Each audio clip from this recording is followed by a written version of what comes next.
శ్రీ సత్యసాయి జిల్లాలోని ధర్మవరం పట్టణంలో ఎన్డీఏ కార్యాలయంలో మంత్రి సత్యకుమార్ యాదవ్ వినాయక చవితి వేడుకల్లో పాల్గొన్నారు. ఈ సందర్భంగా ఆయన వినాయక విగ్రహాన్ని ప్రతిష్ఠించి ప్రత్యేక పూజలు నిర్వహించారు. ఈ కార్యక్రమంలో మంత్రి సత్యకుమార్ యాదవ్ మాట్లాడుతూ ధర్మవరం ప్రజలకు వినాయక చవితి శుభాకాంక్షలు తెలిపారు.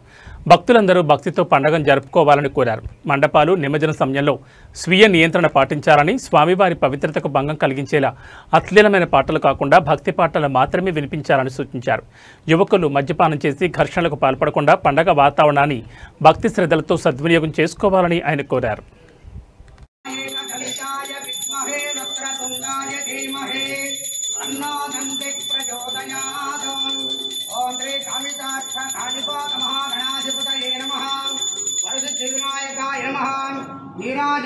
समर्पयामि श्री गणेश महाराज की श्री विघ्नेश्वर स्वामी पादाल गोविंद श्री लक्ष्मी वेंकटेश्वर स्वामी पादाल गोविंद सीताराम स्वामी पादाल गोविंद आंजनेय वरद गोविंद కార్యంలో ప్రజలందరూ భక్తి పరవశాలతో పాల్గొనాలని, మండపాలు చేసిన చోట పెట్టిన చోట అదేవిధంగా నిమజ్జనం సందర్భంగా స్వీయ నియంత్రణ పాటించాలని, స్వామివారి పవిత్రతకు భంగం కలిగే విధంగా అశ్లీలమైన పాటలు కానీ లేదా స్వామివారిని విగ్రహాన్ని కూడా అశ్లీలంగా ఉంచడం కానీ చేయకూడదు.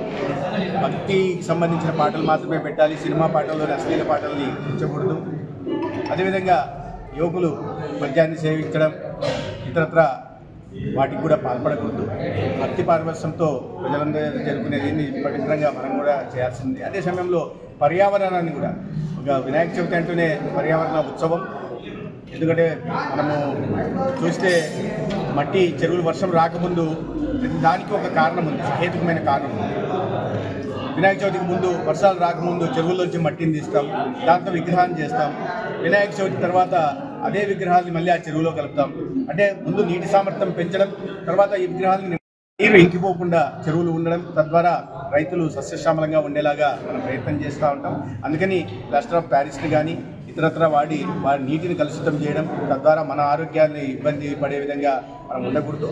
మట్టి బొమ్మల్ని తయారు చేసుకోవాల్సిన అవసరం ఉంది. అదేవిధంగా దీని పత్రి 21 చెట్ల నుంచి పత్రిని సేకరిస్తాం. ఆ పత్రిలో ఔషధ గుణాలు ఉంటాయి. ఈ రకంగా